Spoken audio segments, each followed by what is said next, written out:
Realization of God. Recognizing the origin. BD0698 from December 5, 1938, taken from book number 15. People recognize their origin less and less, and since they are not aware of it, they do not understand their task on earth either. And even if times pass, they inevitably have to come to this realization before they can progress step by step in their higher development. The length of time does not release the human being from the uncomfortable task of first seeking connection with his Creator. He must first recognize the Creator and enter into contact with Him, and it can only be advantageous for him if he seeks this connection at the earliest time, for only from this time onwards can his life be lived in accordance with its purpose. Before that, however, life is just a playful frittering away of precious time, for it does not result in the slightest benefit for the soul.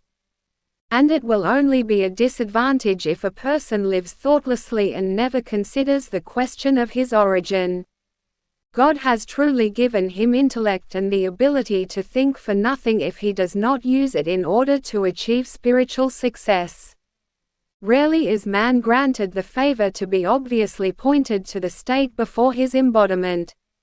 Anyone who does not search for truth in the way of the heart will hardly be able to be initiated, and therefore his original nature will remain an eternal mystery to him.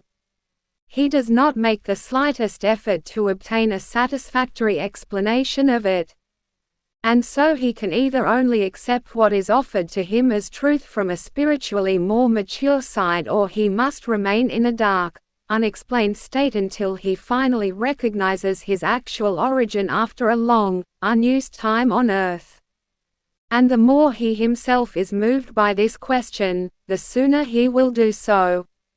For God gives enlightenment to every person who longs for light, and He also imposes the same obligation on every person to make use of his thinking and knowledge, and thus complete ignorance is always a certain spiritual inertia. He who never asks himself such questions will also not be able to receive an answer, and he who lives into the day without all thinking actually has no right to enliven the earth, as he does not fulfill the actual purpose of life. Only God's great grace and mercy will also make such people think through sometimes painful intervention so that the person can at least stand in the light for the rest of his life if he is not completely dismissive and disregards all warnings or advice. Then only a powerful intervention on the part of the eternal deity will help if such a being is not to leave earthly life in complete ignorance and then have to travel an infinitely longer path in the beyond in order to reach the same goal, the realization of its origin from God.